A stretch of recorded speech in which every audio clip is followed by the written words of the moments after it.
We have a moral imperative to fight for justice. I believe we really have no choice.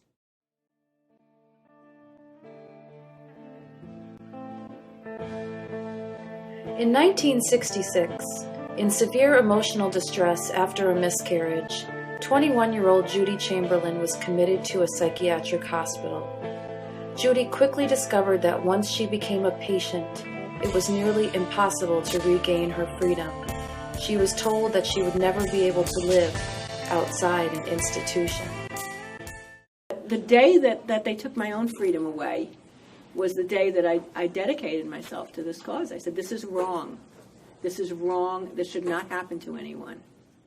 Judi defied her prognosis and went on to help found what is known as the Psychiatric User, Survivor, and Ex-Patient Movement. It was the heady era of civil rights, consciousness raising, women's liberation, and gay liberation. Judi drew courage and inspiration from these popular movements.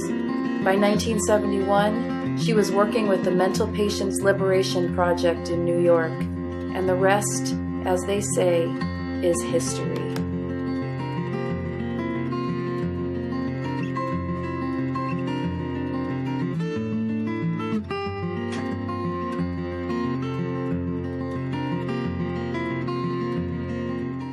I first actually read On Our Own when I was in a mental health residence, and I found the book in the library. And it was like discovering a magical escape tunnel from the psychic prison that I was in.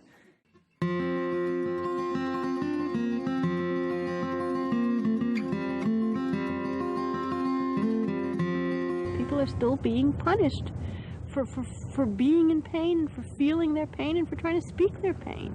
And that's why there's such an enormous need for alternative crisis facilities that we need to develop.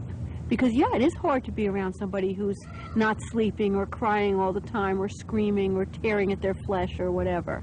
What's so important is to try to connect people with that this is real and this is what's happening to them and this is what they are feeling.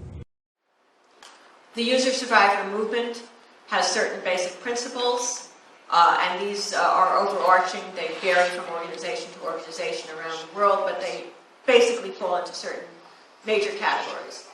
And the main one is that we speak for ourselves, that other people may claim to speak for us, but no one can speak in our voice. Our own voice is our own authentic voice, the voice of people who themselves have been labeled. That freedom and self-determination are basic human rights that must not be eroded or ended because of a medical diagnosis. And like the farm workers and like the black people in the segregated South, people labeled with mental disabilities are largely invisible to the wider world. To the extent that they think of us at all, they usually think of us as a problem that somebody has to do something about, and not as human beings, individuals, each one of us deserving of human dignity. And we are now living in a time of a historical shift. Where people with mental illness, like other groups that have historically been without power, are in the process of claiming our right to self-determination. For the rest of her life, Judi worked tirelessly with other users and survivors of psychiatry to achieve human rights, self-determination, and non-coercive alternatives. She also built many bridges with the cross-disability movement. Her legacy lives on today in an international movement of people who work to realize the courageous vision that she and other pioneers set in motion nearly 40 years ago. And the slogan of the disability movement worldwide, I think, best sums up what it is that we want, what it is that we believe is just, and what we believe that will ultimately prevail, which is nothing about us without us.